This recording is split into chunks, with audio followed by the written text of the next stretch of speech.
Good morning दोस्तों, मैं राजन पटेल अपने यूट्यूब चैनल में आपका स्वागत करता हूं। दोस्तों, आज का टॉपिक है अध्याय 5 जन संघर्ष और आंदोलन। हम लोग इसके पहले 4 अध्याय तक पढ़ चुके थे कि कैसे लोकतंत्र होता है, कैसे भागीदारी बढ़ाया जा सकता है ना, और कैसे उसका राजनीतिकरण हो रहा है, धर्म का राजनीतिकरण होता है ना। लिंग भेद के बारे में हम लोग मतलब ये सब बारे में हम लोग डिटेल से और अच्छे से कवर किया।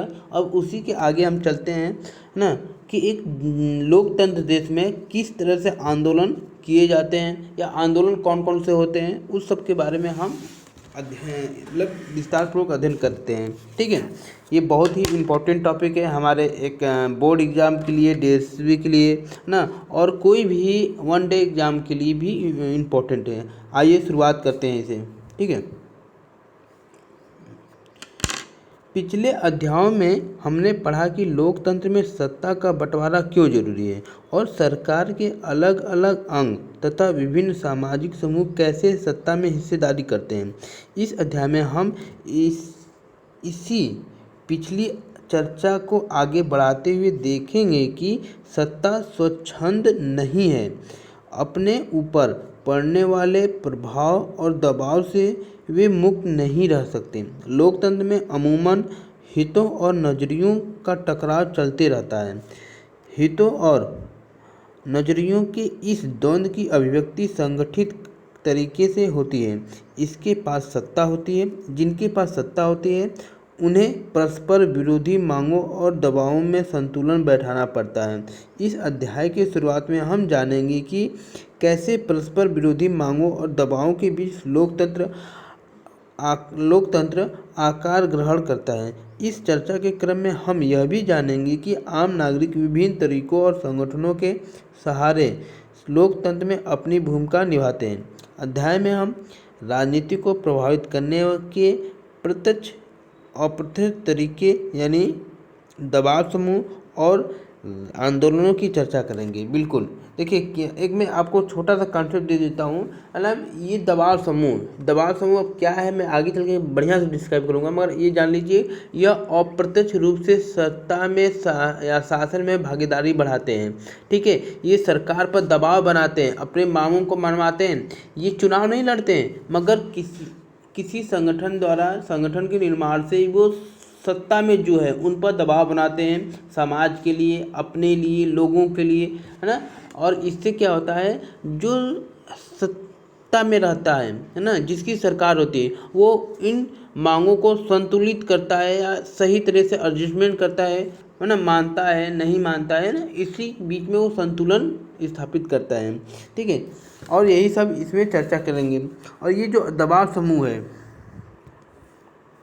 ना, ये दबाव समूह ये बहुत ही इम्पोर्टेंट है किसी भी लोकतांत्रिक राज्य में चलाने के लिए। ये अप्रत्यक्ष रूप से शासन या दबाव बनाती है। ठीक है, हाँ, इस अध्याय में अगले अध्याय की बातों के लिए तैयार होंगे, जिसमें राजनीतिक सत्ता को राजनीतिक दलों के जरिए नियंत्रित करने यानी राज सत्ता को नियंत्रित करने के प्रत्येक तरीके की चर्चा की गई है। ठीक है, आइए नेपाल और बोलीविया में जन संघर्ष। ये एक जगह है, प्लेस है, नेपाल आप जानते ही हो, और बोलीविया भी एक जगह है ना। वहाँ में किस तरह से जन संघर्ष हुआ है उसके बारे में हम लोग पढ़ते हैं। क्या आपको पोलैंड जानते हैं है ना, क्या आपको पोलैंड में लोकतंत्र की जीत की कथा याद है? हमने इसके बारे में पिछले साल ना कक्षा 9 की पुस्तक के पहले अध्याय में पढ़ा था। यह कहानी हमें लोकतंत्र की रचना में जनता की भूमिका की याद दिलाती है। आइए इस तरह के 2 हालिया घटनाओं के बारे में पढ़ें और जानें कि लोकतंत्र में सत्ता का इस्तेमाल कैसे होता है। ठीक है दोस्तों, आइए हम देखते हैं नेपाल की पहली घटना को। ठीक है, 2006 में, ठीक है, सन 2006 के अप्रैल माह में नेपाल में एक विलक्षण जन आंदोलन उठ खड़ा हुआ। शायद आपको याद होगा कि नेपाल लोकतंत्र की तीसरी लहर के देशों में एक है। वाह, देखिए आपको ये याद होना चाहिए कि जो नेपाल है ना, लोकतंत्र की तीसरी लहर के देशों में एक है।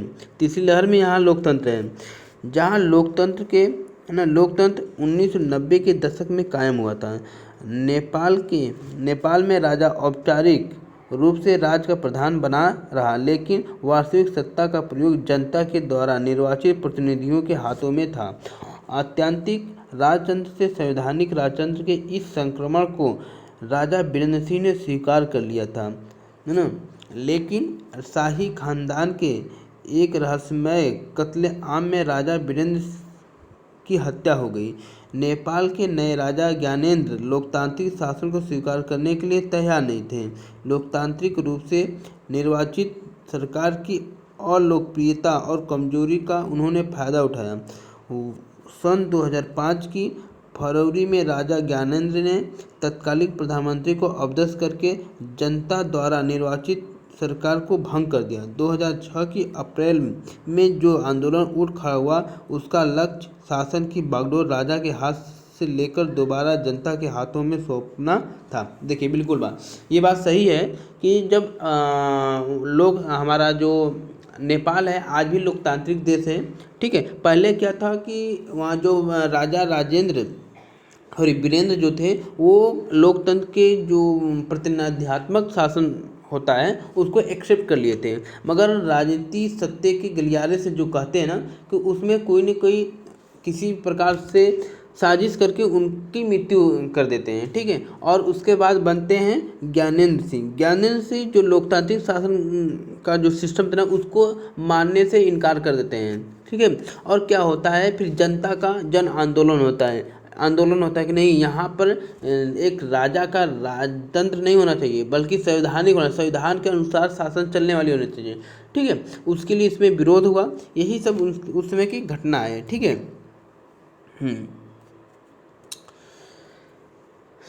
संसद की सभी बड़ी राजनीतिक पार्टियां ने एक 7 पार्टी अलायंस निःशब्द दलीय गठबंधन SPA बनाया और नेपाल की राजधानी काठमांडू में 4 दिन के बंद का आह्वान किया। इस प्रतिरोध ने जल्दी ही अनियतकालीन बंद का रूप ले लिया और इसमें माओवादी, बागी तथा अन्य संगठन भी साथ हो गए। देखिए, ये मैं आपको बताता हूँ माओवादी बागी होते क्या है ना, मैं आगे चल के बताऊँगा, बहुत ही क्लियर है, ठीक है। लोग कर्फ्यू तोड़कर सड़कों पर उतर गए। कर्फ्यू जानते हैं क्या होता है, मतलब इसको 144 के नाम से आप सुनते होंगे कि धारा 144 लग गया है। इसका मतलब कि कहीं भी दो या दो से अधिक लोग एक साथ इकट्ठा होकर बात विचार, है ना, नहीं कर सकते, मिलजुल नहीं सकते, जब धारा 144 लगता हो, ठीक है। इसी को हम क्या बोलते हैं, कर्फ्यू बोलते हैं, ओके। हाँ, आइए, तकरीबन 1 लाख लोग रोजाना एकजुट होकर लोकतंत्र की बहाली की मांग कर रहे थे और लोगों की इतनी बड़ी तादाद के आगे सुरक्षा बलों की एक न चल सकी। 21 अप्रैल के दिन आंदोलनकारियों की संख्या 3 से 5 लाख तक पहुंच गई और आंदोलनकारियों ने राजा को अल्टीमेटम दे दिया। अल्टीमेटम समझते हो, है ना, अल्टीमेटम कि आपको ये मतलब चुनौती दे दिया कि आपको ये चीज़ मानना पड़ेगा, नहीं तो सत्ता छोड़ना पड़ेगा, इस तरह से, ठीक है। राजा ने आधे अधूरे मन से कुछ रियासत देने की घोषणा की, जिसे आंदोलन के नेताओं ने स्वीकार नहीं किया। नेता अपनी मांगों पर अडिग रहे कि संसद को बहाल किया जाए, सर्वदलीय सरकार बने तथा एक नई संविधान सभा का गठन हो। इस तरह से संविधान सभा का वहाँ का गठन हुआ है। मतलब इतना विरोध हुआ, जी सिंपल सी बात है। जैसे आप भारत का स्वतंत्रता संग्राम देख लीजिए, वो एक दिन में थोड़ा बना है ना। ये भी संविधान जब निर्माण हुआ, इसमें सब 2 वर्ष 11 महीना 18 दिन लगे हुए हैं, है ना। तो ऐसे ही आंदोलन हुए। आप जानते हो महात्मा गांधी का, है ना, महात्मा गांधी जी का क्या था, असहयोग आंदोलन था, भूख हड़ताल था, सविनय अवज्ञा आंदोलन था। ये सब क्या था, एक है ना, इसी एक आंदोलन का ही रूप था, है ना। आंदोलन ही था, रूप नहीं कह सकते, आंदोलन ही था। इसी के बावजूद बहुत से ना सुभाष चंद्र बोस लोग क्या थे, आंदोलन ही कर रहे थे और इस तरह से हमको आज़ादी मिली, ठीक। देखिए ये सब आंदोलन के चरण हैं, देख रहे हैं, ये सब आंदोलन है ना, ये पार्टी का चिन्ह है, ये सब क्या है, आंदोलन है, इतना लोग जुटे हुए हैं, ठीक है, आंदोलन कर रहे हैं, मांग कर रहे हैं अपनी, है ना। नेपाल के लोग, और देखिए यहाँ पर दिया है ना, यहाँ पर दिया है, नेपाल के लोग और राजनीतिक दल एक रैली में लोकतंत्र की बहालों की मांग करते हुए 24 अप्रैल, देखिए ये बहुत अच्छा है, सुनिए। 24 अप्रैल 2006 अल्टीमेटम का अंतिम दिन था। इस दिन राजा तीनों मांगों को मानने के लिए बाध्य हुआ। SPA जो राजनीतिक पार्टी है, यहाँ पर जो पार्टी थी उसकी बात है ये, ठीक है। SPA ने गिरिजा प्रसाद कोइराला को अंतिम सरकार का प्रधानमंत्री चुना। देखिए याद रखिएगा, जब 24 अप्रैल 2006 को उनको मानने के लिए बाध्य हुआ, कौन, राजा जो ज्ञानेंद्र बने थे, ठीक है, वो क्या किए, मान गए उस बात को, मजबूरी में माने।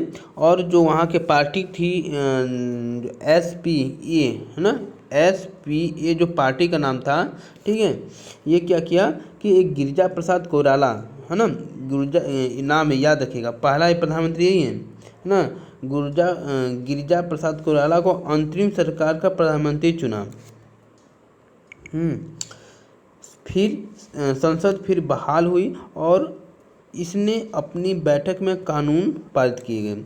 इस कानूनों के सहारे राजा की अधिकांश शक्तियां वापस ले ली गई। नई संविधान सभा के निर्वाचन के तौर तरीकों पर SPA और माओवादियों के बीच सहमति बनी। देखिए ये संगठन है ना, ये पार्टी है, ये एक संगठन है ना, आगे बताऊंगा मैं। इस 2008 में राजतंत्र को खत्म कर दिया। देखिए राजतंत्र आप जानते हो ना, लोकतंत्र, राजतंत्र, संवैधानिक तंत्र, ये सब जानते हैं। देखिए मैं बता दूं आपको, एक मिनट यहाँ पर रोक देता हूँ मैं, है ना। राजतंत्र क्या होता है, जहाँ राजाओं का शासन हो, ठीक है, राजतंत्र, ठीक है, जहाँ राजाओं का शासन हो, है ना, निरंकुश हो, वो किसी के सुनने के लिए, किसी का आइडिया लेने के लिए बाध्य ना हो, है ना, उसे राजतंत्र कहते हैं। लोकतंत्र कहाँ है, जहाँ जनता द्वारा बनाई गई शासन है, जनता चाहे प्रत्यक्ष रूप से हो चाहे अप्रत्यक्ष रूप से, ठीक है, उनके द्वारा शासित किए हुए लोग लोकतंत्र होते हैं। संवैधानिक क्या होता है, संवैधानिक भी होता है कि जो लोकतंत्र के, है ना, लोकतंत्र नहीं, जो संविधान में वर्णित, है ना, नियमों कानूनों के द्वारा चलाए गए शासन को संवैधानिक लोकतंत्र कहते हैं या संविधान तंत्र कहते हैं, ठीक है, इस तरह से होते हैं, ठीक है। आइए 2008 में राजतंत्र को खत्म कर दिया और नेपाली संघीय लोकतंत्र गणराज्य बन गया। देखिए याद रखिएगा कि नेपाल में कौन सा लोकतंत्र है, क्या नाम उनका, तो नेपाली संघीय लोकतंत्र गणराज्य बना, ठीक है, कब, 2008 में ना। 2015 में एक नए संविधान को अपनाया गया। देखिए बहुत बाद 2015 में जाके नया संविधान बनाया और अपनाया। नेपाल के लोगों का यह संघर्ष पूरे विश्व के लोकतंत्र प्रेमियों के लिए प्रेरणा का स्रोत रहा न। ये अब लोग इससे सीखना चाहते थे, ये इतना मतलब सेंटर पॉइंट हो गया, ठीक है। आइए हम बता रहे थे ना माओवादी क्या होते हैं, ठीक है, बात बोले और भेद खोले। माओवादी आप समझते पहले, चीनी क्रांतिकारी, है ना, चीनी क्रांति ने नेता माओ की विचारधाराओं को मानने वाले साम्यवादी, यानी कि जब चीनी क्रांति के नेता, जो चीन में क्रांति हो रहे थे ना, वहाँ के जो एक नेता थे, माओ का नाम, माओ एक नाम है, ठीक है, और उनकी विचारधाराओं को मानने वाले वो साम्यवादी ने, वो साम्यवादी को मानने वाले थे, जो उनको मानने वाले थे वो साम्यवादी थे, उन्हीं को माओवादी कहते हैं। माओवादी मजदूरों और किसानों के शासन को स्थापित करने के लिए सशक्त क्रांति के जरिए सरकार को उखाड़ फेंकना चाहते थे।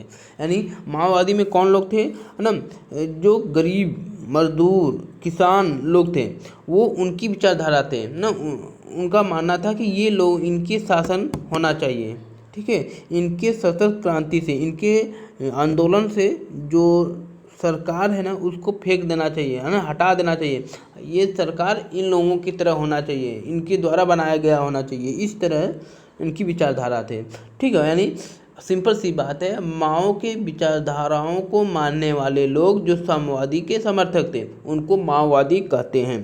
ठीक है, एक लाइन में। फिर आते हैं बोलिविया का जल युद्ध। देखिए बहुत इंटरेस्टिंग है ये, है ना। नेपाल तथा पोलैंड की कथाएं लोकतंत्र की स्थापना अथवा उसके पुनरुद्धार की बातें बताती हैं, लेकिन जन संघर्ष की भूमिका लोकतंत्र की स्थापना के साथ खत्म नहीं हो जाती। बोलिविया में लोगों ने पानी के निजीकरण के खिलाफ एक सफल संघर्ष चलाया। याद रखिएगा, आप लोग ये पिछले क्लास में पढ़ चुके हैं। ठीक है, इससे पता चलता है कि लोकतंत्र में जीवंतता से जन संघर्ष का अंदरूनी रिश्ता है। बिल्कुल, जब तक आदमी जीवित है तब तक आंदोलन किसी न किसी प्रकार से चलता है। ठीक है, हाँ। बोलिविया लातिनी अमेरिका का एक गरीब देश है। यानी कहाँ है ये, आपको पता होना चाहिए, अमेरिका का एक देश है। ठीक है, गरीब देश है। विश्व बैंक ने यहाँ की सरकार पर नगरपालिका द्वारा की जा रही जलापूर्ति से अपना नियंत्रण छोड़ने के लिए दबाव डाला। सरकार ने कोचबम्बा शहर में जलापूर्ति के अधिकार पर बहुराष्ट्रीय कंपनी को बेच दिया। इस कंपनी ने आनन फानन में कंपनी की पानी की कीमत में 4 गुना इजाफा कर दिया। अनेक लोगों को पानी का मासिक बिल 1000 रुपये तक पहुंचा, जबकि बोलिविया में लोगों की औसत आमदनी 5000 रुपये महीना है। इसके फलस्वरूप स्वतः स्फूर्त जन संघर्ष भड़क उठा। स्वाभाविक है भाई, जब सोचिए ना 5000 रुपया महीना कमाना है, उसमें से 1000 रुपया आपको देना है मासिक महीने। ठीक है, ऐसे में क्या होगा कि जब पहले जो कंपनी थी, पहले जो नगर पालिका द्वारा पानी मिलता था वो उतना महंगी नहीं थी, है ना। सब लोग कंफर्टेबल थे उसको लेकर अपना पानी से काम करने के लिए। मगर जब वो कंपनी बहुराष्ट्रीय कंपनी आ गई, उनको बेच दिए और वो अपने इजाफा के लिए, अपने लाभ के लिए 5 गुना बढ़ा दिया। ठीक है, ऐसे में क्या हुआ, मतलब कई गुना, 4 गुना बढ़ा दिया। तो ऐसे में क्या हुआ कि वहाँ के लोगों में एक आंदोलन छिड़ गया। क्या ये कैसे हो गया? ठीक है, उसी जो आंदोलन छिड़ा उसी को कहते हैं जन संघर्ष। ठीक है, सन 2000 की जनवरी में श्रमिकों, मानवाधिकार कार्यकर्ताओं और सामुदायिक नेताओं के बीच एक गठबंधन ने आकार ग्रहण किया और इस गठबंधन ने सरकार में 4 दिनों की कामयाब आम हड़ताल की। देखिए, याद है, ये सब हड़ताल उसी का एक पार्ट है। सरकार बातचीत के लिए राजी हुई और हड़ताल वापस ले ली गई। यानी वो लोग क्या हुए कि कई संगठन, समुदाय, मानवाधिकार, श्रमिक, मतलब जिस उस देश में जितने लोग जो सोसाइटी थे, उन्होंने एक गठबंधन बनाया और इन्होंने आंदोलन किया। आंदोलन में यानी कह लो कि क्या किए लोग, हड़ताल किए, भूख हड़ताल किए, मतलब कई प्रकार के हड़ताल होते हैं ना, अनशन हड़ताल हुए ना, इस तरह से हड़ताल किए। और सरकार से इस बात के लिए बात विचार भी हुआ और सरकार उस बात को मानी भी। ठीक है, और ना मानी नहीं, मतलब कि बात विचार करने के बाद वो जो आंदोलन है, आंदोलनकारियों ने वापस ले लिया। ठीक है, हाँ। फिर भी कुछ हाथ नहीं लगा। फरवरी में फिर आंदोलन शुरू हुआ, लेकिन इस बार पुलिस ने बर्बरता का दमन किया। यानी इस बार जब दोबारा हड़ताल हुआ तो पुलिस ने बहुत ही एकदम क्रूरता का परिचय दिया, है ना। अप्रैल में एक और हड़ताल हुई और सरकार ने मार्शल लॉ लगा दिया। देखिए, मार्शल लॉ क्या होता है, एक कानून होता है ना। मैं आगे चल के इसको बहुत अच्छे से बताऊंगा। लेकिन जनता की ताकत के आगे बहुराष्ट्रीय कंपनियों के अधिकारियों को सरकार छोड़कर भागना पड़ा। सरकार को आंदोलनकारियों की सारी मांगें माननी पड़ी। बहुराष्ट्रीय कंपनियों के साथ किया गया करार रद्द कर दिया गया और जलापूर्ति दोबारा नगर निगम को सौंपकर पुरानी दरें कायम कर दी गई। इस आंदोलन को बोलिविया का जलयुद्ध के नाम से जाना जाता है। बहुत अच्छा। देखिए, मैं एक चीज़ बता दूं, मार्शल लॉ होता क्या है ना, एक बार मैं थोड़ा सा हिंट दे दूं, बाकी आएगा तो मैं बताऊंगा। मार्शल लॉ यानी इस नियम के तहत जो भी व्यक्ति कोई भी विरोध करता है उसे आप गिरफ्तार कर लिया जाएगा, है ना, उस पर कार्रवाई कर दी जाएगी। यही होता है मार्शल लॉ। ठीक है, इसका हम सिस्टमेटिक डिफिनीशन आगे पढ़ेंगे। लोकतंत्र और जनसंघर्ष, देखिए हम लोग दो कथा पढ़ें, एक नेपाल का एक बोलोलिया का। ये दोनों ही बहुत इंटरेस्टिंग है, कैसे शासन को प्रभावित करती है, सत्ता को कैसे प्रभावित करती है, अपनी बात कैसे मनवाती है, इस तरह से। यानी आप समझ गए कि जो दबाव समूह, इसी को दबाव समूह कहते हैं, जो सरकार में डायरेक्ट रूप से वो भाग नहीं लेती, मगर वो इनडायरेक्ट रूप से दबाव डालती, जिसे वो सरकार नहीं बना, फिर भी दबाव समूह, कई समूह मिलकर गठबंधन किए और वो आंदोलन पर उतर गए, है ना। अब इस बात के लिए सरकार को माननी पड़ी। जैसे आप देख ले बोलोलिया का क्या है, पहले एक नगर निगम के तहत पानी जलापूर्ति होती थी और वो बहुराष्ट्रीय कंपनी को बेच गई, फिर दबाव ना, हड़ताल हुई, एक बने कई बार हुआ ना, मार्शल लॉ लागू हुआ, मारपीट हुई, हिंसात्मक कार्रवाई भी हुई, है ना। तो ये सब होने के बाद फिर उनको बहाली मिला कि नहीं, नगर निगम द्वारा ही जो पुराने तय की हुई राशि थी, किस्त था, उसी पर इनको जलापूर्ति प्राप्त हुई। इस तरह से वो अपने दबाव बनाकर सरकार से अपनी बात मनवा ले, इसी को दबाव समूह कहते हैं। ठीक है, हाँ आइए आगे चलते हैं। लोकतंत्र और जनसंघर्ष, इन दो कथाओं का संदर्भ बड़ा ही अलग अलग है। नेपाल में चले आंदोलन का लक्ष्य लोकतंत्र को स्थापित करना था, जबकि बोलोलिया के जनसंघर्ष में एक निर्वाचित और लोकतंत्र सरकार को जनता की मांग मानने के लिए बात किया गया।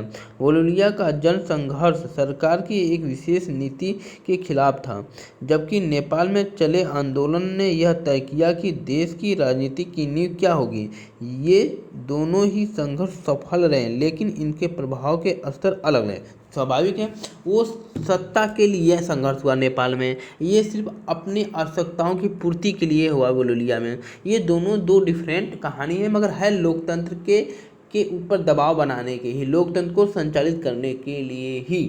ठीक है, इन अंतरों के बावजूद दोनों ही कथाओं में कुछ ऐसी बातें हैं जो लोकतंत्र के अतीत और भविष्य के लिए प्रासंगिक हैं। ये दो कथाएं राजनीतिक संघर्ष का उदाहरण हैं। दोनों ही घटनाओं में जनता बड़े पैमाने पर लाभबंद हुई। जन समर्थन की सार्वजनिक अभिव्यक्ति ने विवाद को उसके परिणाम तक पहुंचाया। इसके साथ साथ हम यह भी देखते हैं कि दोनों ही घटनाओं में राजनीतिक संगठनों की भूमिका निर्णायक रही। अगर आपको कक्षा 9वीं की पाठ्यपुस्तक के पहले अध्याय की याद हो तो आप पहचान जाएंगे कि विश्व में लोकतंत्र का विकास ऐसे ही हुआ। हम इन दो उदाहरणों के कुछ सामान्य निष्कर्ष निकाल सकते हैं। ठीक है, लोकतंत्र का जनसंघर्ष के जरिए विकास होता है, यानी लोकतंत्र के जो जनसंघर्ष है ना के जरिए ही विकास होता है। जिससे आप देखिए ना, बोलोलिया क्या होता, लोकतंत्र जनसंघर्ष हुआ, पानी का विकास हुआ, है ना, जो संकट होता है पानी के लिए उसका विकास हुआ। ठीक है, इसी तरह यह भी संभव है कि कुछ महत्वपूर्ण फैसले आम सहमति से हो जाए, तो ऐसे फैसलों के लिए किसी तरह का संघर्ष न हो, फिर भी इसे अपवाद ही कहा जाएगा। बिल्कुल ना, आज की दुनिया में कहाँ है जो कि आम फैसले से हो जाए, संघर्ष ना करना पड़े ना, हर जगह तो संघर्ष हो। फिर भी ना, लोकतंत्र का निर्णायक घड़ी अमूमन वही होती है जब सत्ताधारियों और सत्ता में हिस्सेदारी चाहने वालों की बीच संघर्ष होता है। ऐसी घड़ी तब आती है जब कोई देश लोकतंत्र की ओर कदम बढ़ा रहा हो, उस देश में लोकतंत्र का विस्तार हो रहा हो, अथवा वहाँ लोकतंत्र की जड़ें मजबूत होने की प्रक्रिया में हो। बिल्कुल, ये सब कहाँ होता है, जहाँ लोकतंत्र के विकास की बात होता है। सिंपल सी बात है। लोकतांत्रिक संघर्ष का समाधान जनता की व्यापक लामबंदी के जरिए होता है। बिल्कुल संभव है, कभी कभी इस संघर्ष का समाधान मौजूदा संस्थाओं, मसलन संसद अथवा न्यायपालिका के जरिए हो जाए, लेकिन जब विवाद ज़्यादा गहन होता है तो ये संस्थाएं स्वयं उस विवाद का हिस्सा बन जाती हैं। ऐसे में समाधान इन संस्थाओं के जरिए नहीं बल्कि इनके बाहर यानी जनता के माध्यम से होता है। ऐसे संघर्ष और लामबंदियों का आधार राजनीतिक संगठन होते हैं। बात सच है कि ऐसी प्रक्रिया ऐतिहासिक घटनाओं में स्वतः स्फूर्त होने का अभाव भी कहीं न कहीं जरूर मौजूद होता है, लेकिन जनता की स्वतः स्फूर्त सार्वजनिक भागीदारी संगठित राजनीति के जरिए कारगर हो पाती है। संगठित राजनीति के कई माध्यम हो सकते हैं। ऐसे माध्यमों में राजनीतिक दल, दबाव समूह, आंदोलनकारियों आंदोलनकारी समूह शामिल है। बिल्कुल, जो इस तरह से सार्वजनिक भागीदारी संगठित होते हैं ना, वो कई तरह के दल भी हो सकते हैं, दबाव समूह हो सकते हैं, है ना, और आंदोलनकारी समूह भी हो सकते हैं। ये सब क्या करते हैं, सरकार पर प्रत्यक्ष या अप्रत्यक्ष रूप से कर लीजिए, है ना, भागीदारी लेकर उस पर दबाव बनाते हैं। ठीक है, ये है। थोड़ा सा इसको भी देख लेते हैं। क्या है इसका मतलब कि जिस पक्ष में ज़्यादा संख्या में लोग जुटा लिए वह अपना चाहा हुआ सब कुछ हासिल कर लेगा। क्या हम यह माने कि लोकतंत्र का मतलब जिसकी लाठी उसकी भैंस? आइए समझते हैं। ऐसा कुछ नहीं है। सन 1984 में कर्नाटक सरकार ने कर्नाटक पल्पवुड लिमिटेड नाम से एक कंपनी बनाई। इस कंपनी को लगभग 30,000 हेक्टेयर जमीन 40 सालों के लिए एक तरह से मुफ्त में दे दी गई। इसमें से अधिकांश जमीन का इस्तेमाल किसान अपने पशुओं के लिए चारागाह के रूप में करते थे। कंपनी ने इस जमीन पर यूकलिप्टस के पेड़ लगाने शुरू किए। इन पेड़ों का इस्तेमाल कागज बनाने की लुगदी तैयार करने के लिए किया जाता था। सन 1987 में कितिक्को और हिटिक्को अर्थात तोड़ो और रोपो नाम का एक आंदोलन शुरू हुआ। इसमें अहिंसक प्रतिरोध का रास्ता अख्तियार किया गया। लोगों ने यूकलिप्टस के पेड़ तोड़े और उनकी जगह वैसे पेड़ों के बिछड़े लगाए जो जनता के लिए फायदेमंद है। आप जानते हो ना, हमारे पर्यावरण के लिए यूकलिप्टस का जो पेड़ होता है सबसे खतरनाक होता है ना, इसीलिए वहाँ पर पहले चारागाह था। ठीक है, मतलब कि क्या बोलते हैं, घास पौधे मतलब इस तरह से होते हैं जो कि किसानों को काम आ सके। अब यूकेलिप्टस लग गया तो उससे किसी भी प्रकार का फायदा नहीं हो रहा था, सिर्फ कंपनी को हो रहा था। तो लोग आंदोलन चलाएं। किस तरह का आंदोलन? के पेड़ को तोड़ो और उखाड़ो। ठीक है, तोड़ो और रोपो आंदोलन चलाएंगे। इसका नाम वहाँ का है हितिक्को और हिचिक्को। ठीक है, हाँ। नीचे कुछ समूहों के नाम दिए गए हैं। अगर आप इनमें से किसी भी समूह से होते हैं तो अपने पक्ष में समर्थन क्या दलील लेते हैं? स्थानीय किसान, पर्यावरणवादी कार्यकर्ता, उपयुक्त कंपनी के काम करने वाले अधिकारी या कागज का उपभोक्ता। अब जो भी होगा आप अपने हिसाब से दिए। ठीक है, आइए पढ़ते हैं लामबंदी और संगठन। ठीक है, आइए हम ऊपर के दोनों उदाहरणों की तरफ लौटें और उन संगठनों की बात करें तो जिनके बूते ये संघर्ष सफल हुए।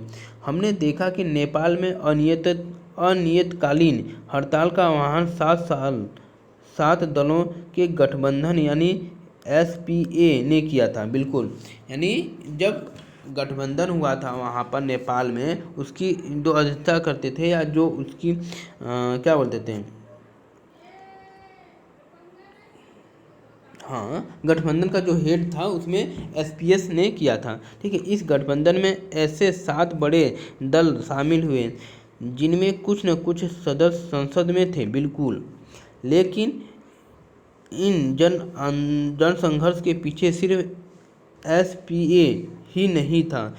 इस संघर्ष में नेपाली कम्युनिस्ट पार्टी यानी माओवादी ने भी भाग लिया। देखो, जो नेपाल माओवादी थे उसके संगठन का नाम था नेपाली कम्युनिस्ट पार्टी। क्वेश्चन में पूछेगा कि माओवादी संगठन का क्या नाम है। ठीक है, तो आपको याद होना चाहिए नेपाली कम्युनिस्ट पार्टी ने भी भाग लिया था। ठीक है, जिसे संसदीय लोकतंत्र पर विश्वास नहीं है।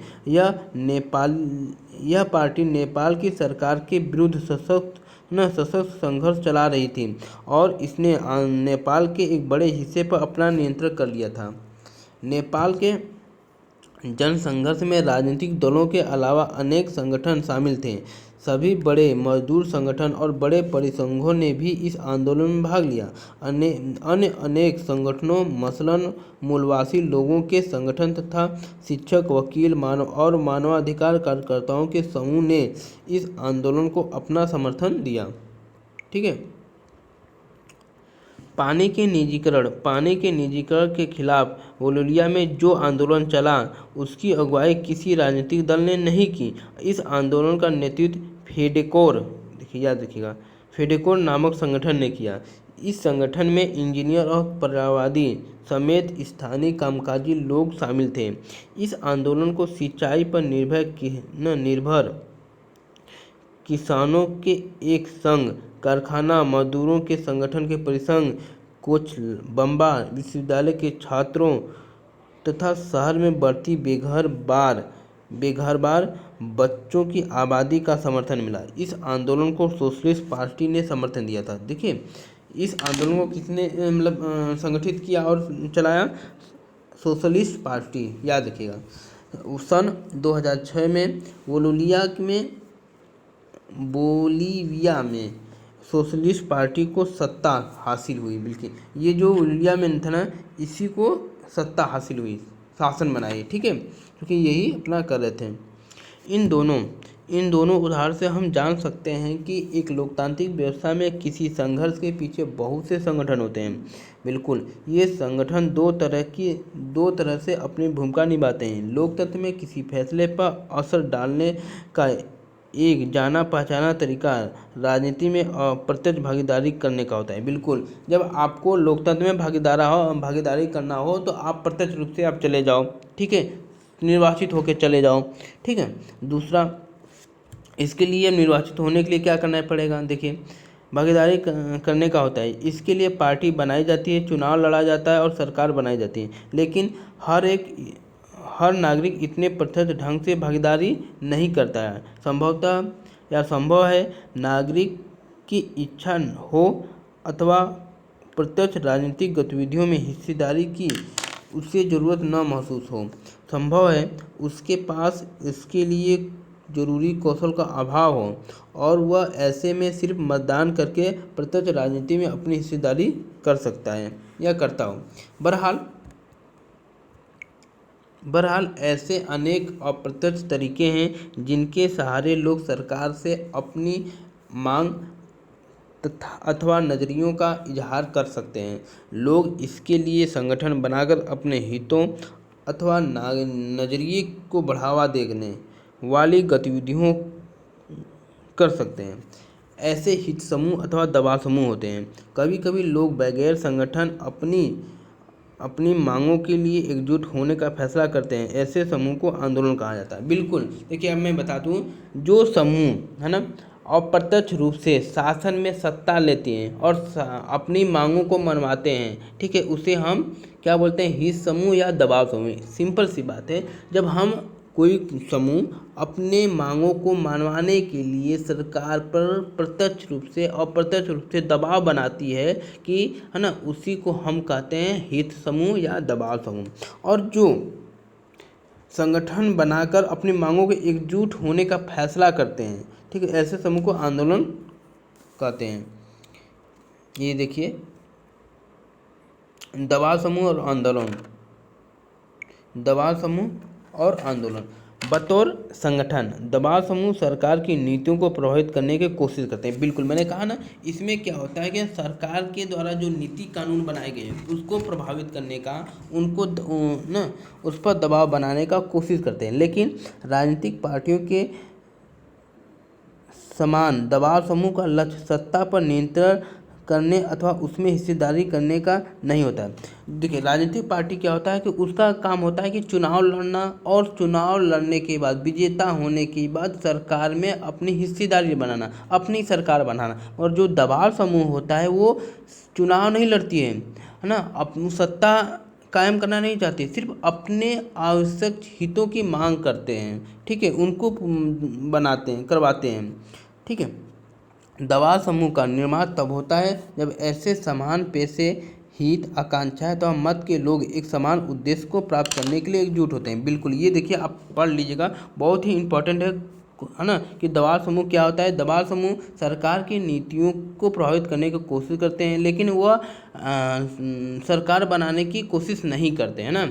सीधी सीधी सी बात है, अपने हितों को मनवाने के लिए जो दबाव पर प्रभाव डालते हैं उसे हम दबाव समूह कहते हैं, है ना। एक चीज़ में इसमें जो दबाव समूह में कई प्रकार के सदस्य होते हैं, वो अपने अपने हितों को ना रखते हैं और एकजुट होते हैं, ठीक है, ये होते हैं। इस तरह को हम दबाव समूह कहते हैं। ऊपर की चर्चा से हमारा सामना कुछ ऐसी बातों से हुआ जिन्हें हम संगठन नहीं कह सकते। नेपाल में हुए जन संघर्ष को लोकतंत्र के लिए दूसरा आंदोलन कहा गया था। हम अक्सर कई तरह की सामूहिक कार्रवाइयों के लिए जन आंदोलन जैसा शब्द व्यवहार होता सुनते हैं, जैसे नर्मदा बचाओ आंदोलन, सूचना के अधिकार का आंदोलन, शराब विरोधी आंदोलन, महिला आंदोलन तथा पर्यावरण आंदोलन।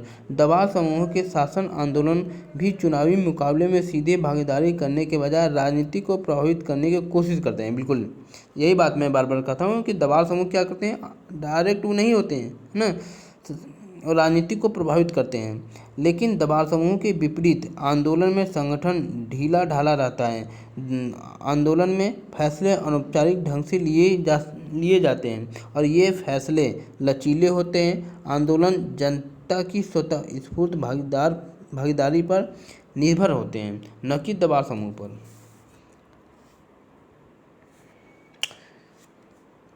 वर्ग विशेष के हित समूह और जन सामान्य के हित समूह।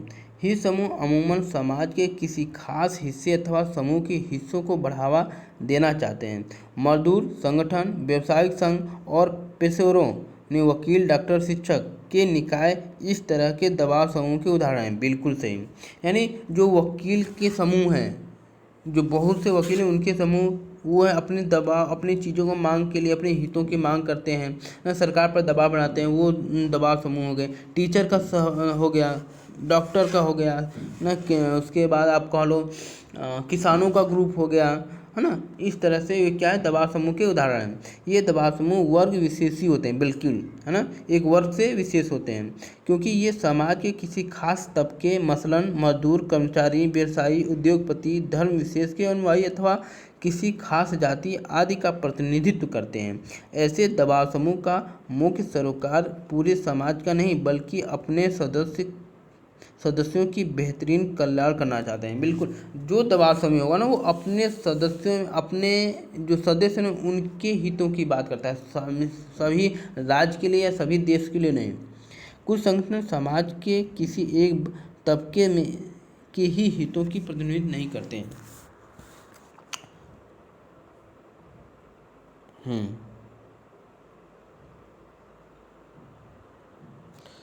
कुछ संगठन समाज के किसी एक तबके के ही हितों की प्रतिनिधित्व नहीं करते हैं। ये संगठन सर्वसामान्य हितों की नुमाइंदगी करते हैं, जिनकी रक्षा जरूरी होती है। संभव है ऐसा संगठन जिस उद्देश्य को पाना चाहता हो उससे इसके सदस्य को कोई लाभ न हो।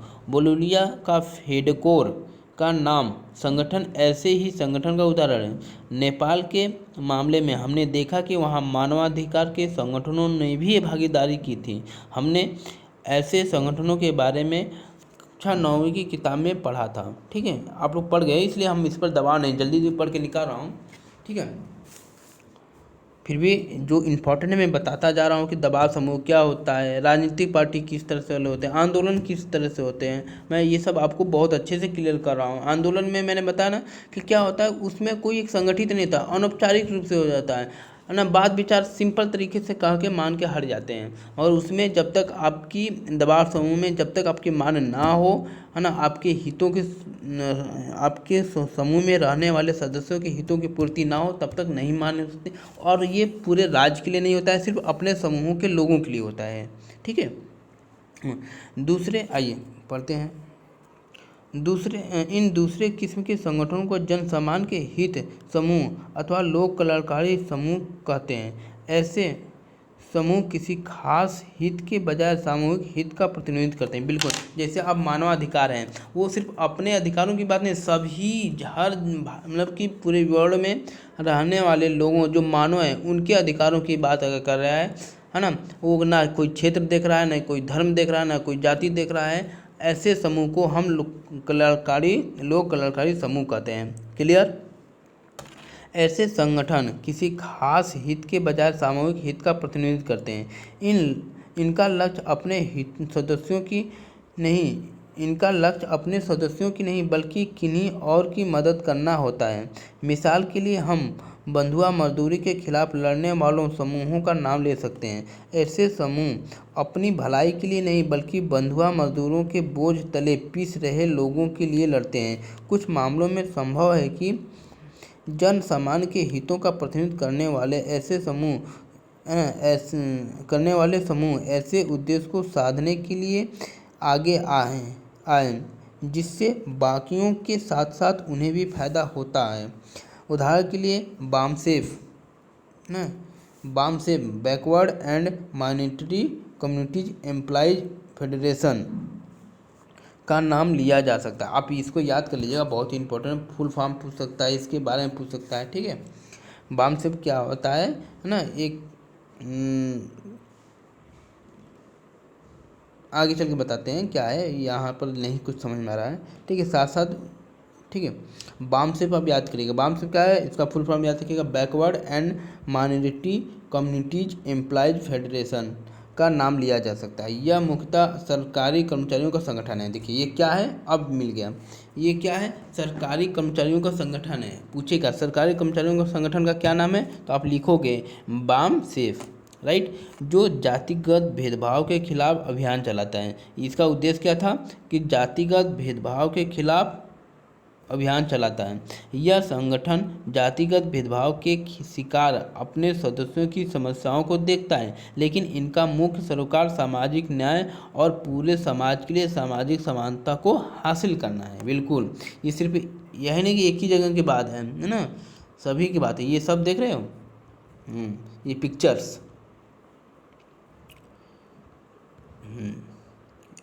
आइए सर, आंदोलनकारी समूह पढ़ते हैं। देखिए हम लोग पढ़ लिए, ठीक है, दबाव समूह क्या होता है, आंदोलन क्या होता है ना। अब आंदोलनकारी समूह पढ़ते हैं। दबाव समूह के समान किसी आंदोलन में कई तरह के समूह शामिल होते रहते हैं, पर ऊपर कुछ उदाहरण दिए गए हैं जिनकी एक साधारण विशेषता का संकेत मिलता है। अधिकतर आंदोलन किसी खास मुद्दे पर केंद्रित होते हैं। ऐसे आंदोलन एक सीमित समय सीमा के भीतर किसी एक लक्ष्य को पाना चाहते हैं। कुछ आंदोलन ज़्यादा सार्वभौम प्रकृति के होते हैं और एक व्यापक लक्ष्य को बहुत बड़ी समयावधि में हासिल करना चाहते हैं। नेपाल में उठे लोकतंत्र के आंदोलन का विशिष्ट उद्देश्य था राजा अपने आदेशों को वापस लेने के लिए बाध्य करना। इन आदेशों के द्वारा राजा ने लोकतंत्र को समाप्त कर दिया था। भारत में नर्मदा बचाओ आंदोलन ऐसे आंदोलन का अच्छा उदाहरण है। अब नर्मदा बचाओ आंदोलन जानते हो, एक अरे नर्मदा बचाओ आंदोलन था, एक और था चिपको आंदोलन था, है ना, ये सब क्या था, ये आंदोलन था। आगे चल के बताते हैं। ठीक है, आंदोलन ऐसे आंदोलन, नर्मदा नदी पर बनाए जा रहे हैं सरदार सरोवर बांध के कारण लोग विस्थापित हुए। यह आंदोलन इसी खास मुद्दे को लेकर शुरू हुआ। इसका उद्देश्य बांध को बनने से रोकना था। धीरे धीरे इस आंदोलन ने व्यापक रूप धारण किया था। इसने सभी बड़े बांधों और विकास के उस मॉडल पर सवाल उठाए जिससे बड़े बांधों को अनिवार्य साबित किया जाता है। ऐसे आंदोलनों में नेतृत्व बड़ा स्पष्ट होता है और इसका संगठन भी होता है, लेकिन ऐसे आंदोलन बहुत थोड़े समय के लिए सक्रिय रह पाते हैं, ये नहीं बहुत दिन तक चले। किसी एक मुद्दे पर आधारित ऐसे आंदोलनों के बरबक्स उन आंदोलनों को रखा जा सकता है जो लंबे समय तक चलते हैं और जिनमें एक से ज़्यादा मुद्दे होते हैं। पर्यावरण के आंदोलन तथा महिला आंदोलन के ठेठ ऐसे ही आंदोलनों की मिसाल हैं। देखिए इसमें क्या होता है, मैं सिंपल सी बात बताऊँ, इतना कॉन्सेप्ट कि आंदोलन उसे कहते हैं जिसमें एक आंदोलन में कई उद्देश्य होते हैं, है ना, और ये लंबे समय का होता है। ऐसा नहीं कि एक दिन के लिए या 4 दिन के लिए, 10 दिन के लिए। आंदोलन लंबे समय तक चलता है, 2 महीना, 4 महीना, साल भर ना, 2 साल, 4 साल ऐसे चलता है, ठीक है। और इसमें क्या होता है, इसमें एक ही उद्देश्य नहीं होता है, बहुत से उद्देश्य होता है ना। उन उद्देश्यों की मांग की जाती है, मांग की पूर्ति के लिए, ठीक है। और जबकि दबाव समय क्या होता है, कुछ समय के लिए होता है। जैसे ही मांग हुआ, खाली, खत्म। या 2 दिन 4 दिन सरकार इग्नोर करती है, फिर दूसरे दिन तीसरे दिन संतुलन कर देती है ना, ये सब बातें।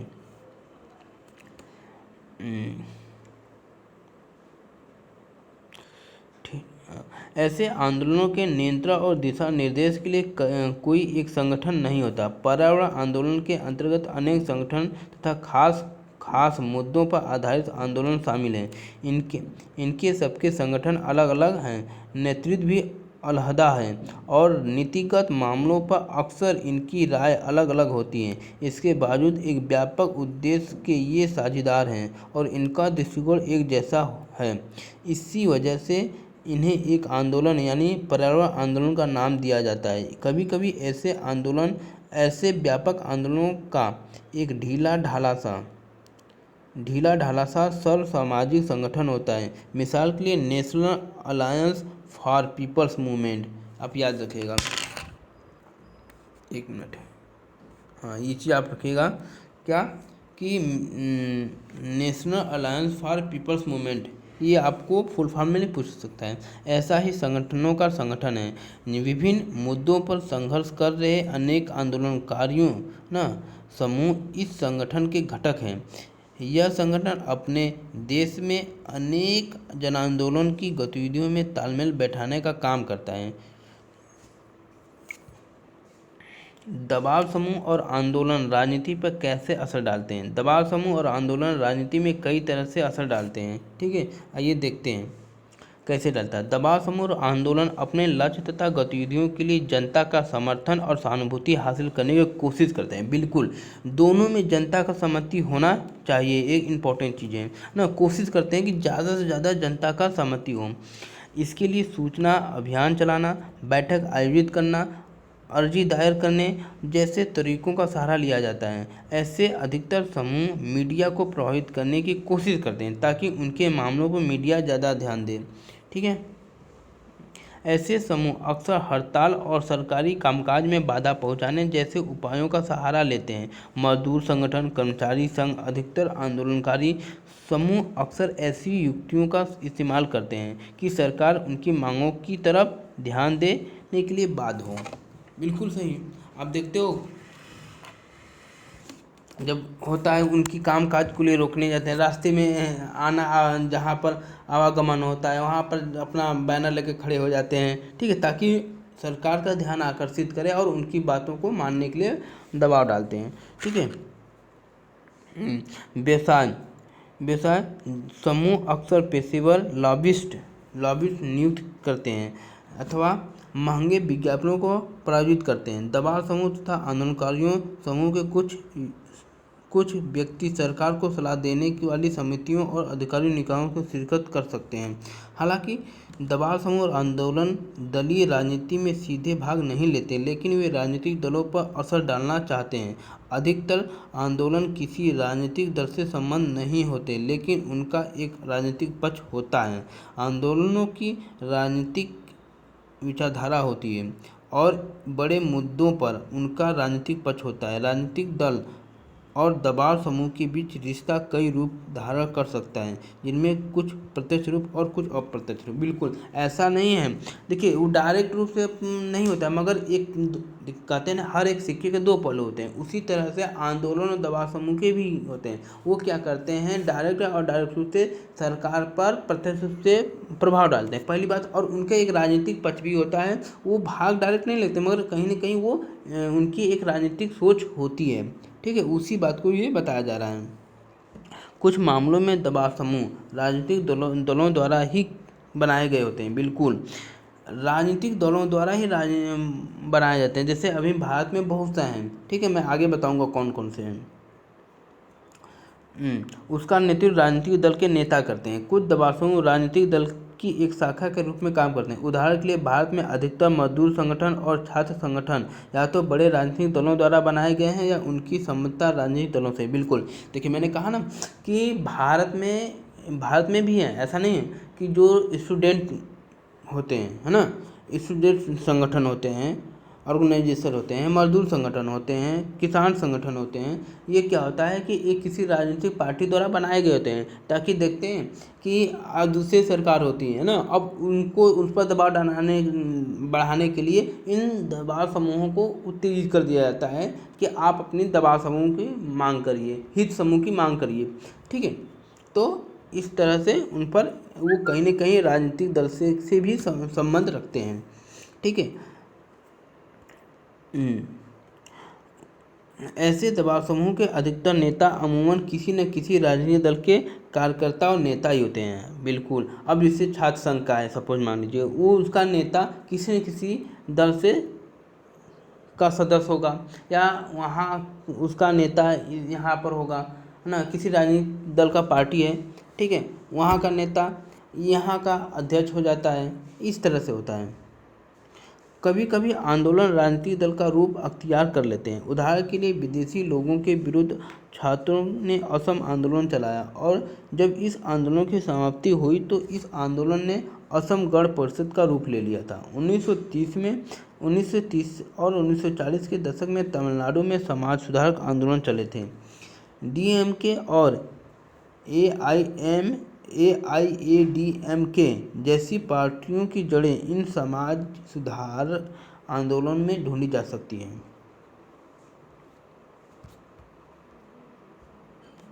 ठीक है,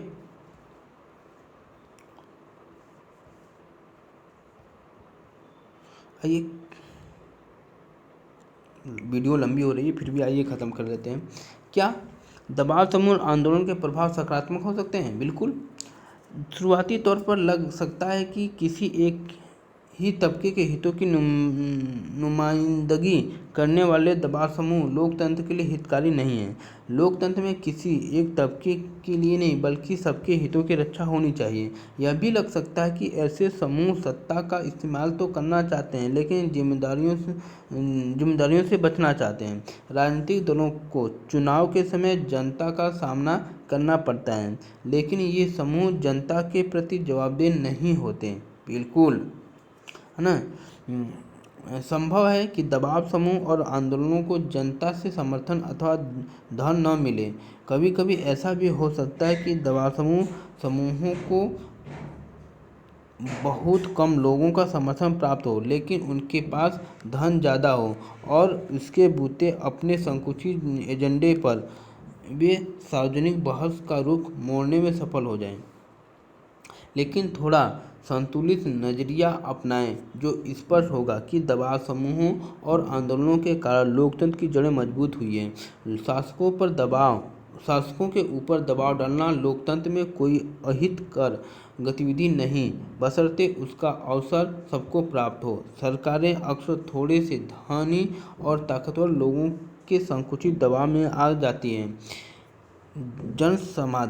जनसाधारण के हित समूह तथा आंदोलन के इस समुचित दबाव के प्रति कार्य में उपयोगी भूमिका निभाते हैं और आम नागरिकों की जरूरतों अथवा सरकारों को सरकार से अवगत कराते हैं। ठीक है, वर्ग विशेषी हित समूह भी महत्वपूर्ण भूमिका निभाते हैं।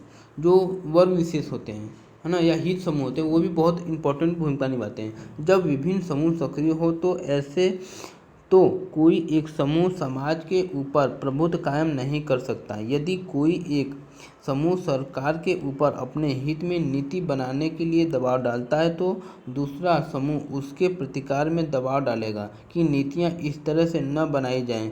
सरकार को भी ऐसे में पता चलता रहता है कि सरकार के समाज के विभिन्न तबके क्या चाहते हैं। इससे परस्पर विरोधी हितों की भी सामंजस्य बैठाना तथा शक्ति संतुलन करना संभव होता है। आप जानते हो दोस्त कि अभी जो नागरिकता संशोधन आया था, इसमें कितना आंदोलन हुआ था। बहुत सी संगठन दल, बहुत से दबाव समूह, बहुत से आंदोलन जारी किए गए थे, है ना। इसमें क्या होता था, ये क्या होता है, सरकार पर दबाव बनाया जाता है कि आप ऐसा काम ना करो जिससे जनता प्रभावित हो। ठीक है, ये क्या करते हैं लोग, अपने उद्देश्य को मनवाने के लिए किसी न किसी प्रकार से दबाव डालते हैं। आप देख रहे थे कितना आंदोलन हो रहा था, इस सर्दी के मौसम में भी लोग मतलब बिना कपड़े के लोग आंदोलन कर रहे थे। बहुत सारे आप देखे होंगे इस चीज़ को। ठीक है, वही चीज़ का एक ये भी शक्ति संतुलन, अरे दबाव समूह का ही रूप था, आंदोलन का ही रूप था। ठीक है दोस्तों, आई होप आपको समझ में आया होगा। चलिए, थैंक यू।